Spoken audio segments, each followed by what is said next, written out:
Oh, soy del Sabatino, primero B, comenzamos. Para empezar la introducción, los números imaginarios son reales, obviamente todos son reales, ¿no? Los números complejos aparecieron muy temprano en las matemáticas, pero fueron ignorados por ser para la mayoría un poco extraños y difíciles de representar. Al comienzo los hombres solamente aceptaban los números complejos para representar, ¿no? Por ser para representar o para contar objetos comúnmente se consideran como unidades, pero al medir magnitudes como la longitud o el peso, las fracciones se hicieron impredecibles. Es decir,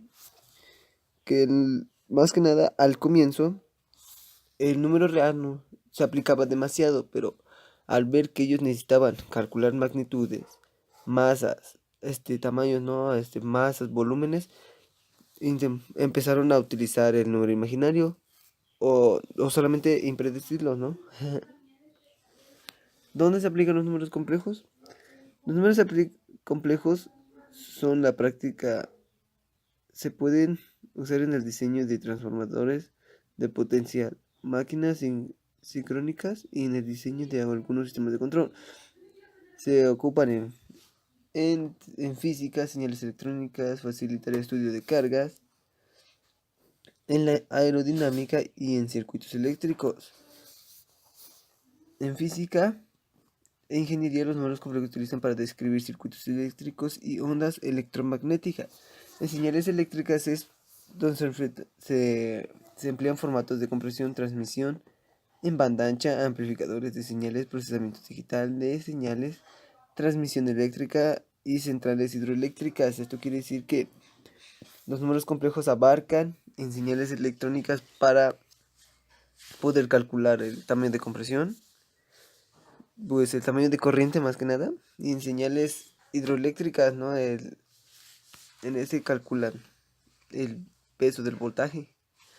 Facilitar el estudio de cargas sobre vigas. O sea, esto facilita el estudio de cargas, lo ocupan mucho más los ingenieros civiles, los arquitectos, creo que es lo mismo, ¿no? Pero, y sobre todo los físicos.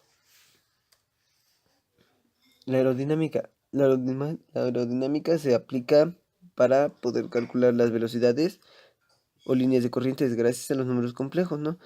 Esto quiere decir que se calcula, suponga, la velocidad de un auto que va a 180 kilómetros, tiene que calcular el, ¿cómo se puede decir? El peso central, se tiene que calcular el peso central a la velocidad y disminuir o aumentar la aerodinámica para que el auto no llegue a fallar en ningún dado momento, ¿no?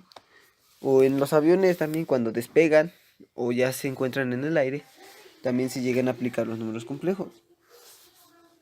La base de los circuitos eléctricos, en los circuitos eléctricos se encuentra la base matemática que son los números complejos, ¿no? Como es el mismo tema, ¿no?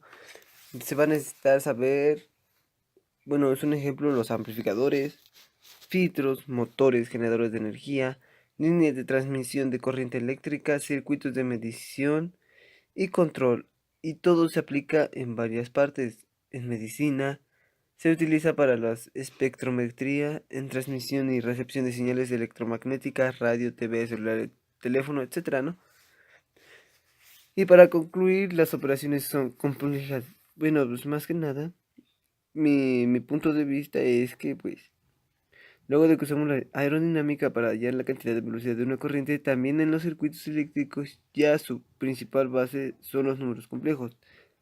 Por lo tanto, cualquier aparato de circuito eléctrico, amplificadores, filtros, motores requiere el conocimiento de números complejos también en señales electrónicas, ya que al igual que los circuitos eléctricos, su principal base es los números complejos. Para finalizar con la última, última aplicación en física, ya como lo dije anteriormente, en una corriente o un voltaje de corriente externa, alterna y externa existe la parte real y complejo, un número complejo que nos da la base. Y para la amplitud, bueno, tal vez nuestra carrera no nos enfocamos mucho más adelante, no tenga nada que ver en matemáticas, pero siempre nos va a servir para algo. Es bueno tener alguna base sobre las matemáticas, aun cuando no seamos muy buenos en este aspecto, es bueno saberlo y practicarlo porque pues solo con la práctica se puede aprender en un campo tan difícil como este, ya que cuando menos lo pensemos nos va a servir. Espero que esta nota pues, les sirva mucho a ustedes para entender que las matemáticas no solo sirven para para el colegio, sino para todo el aspecto de la vida diaria.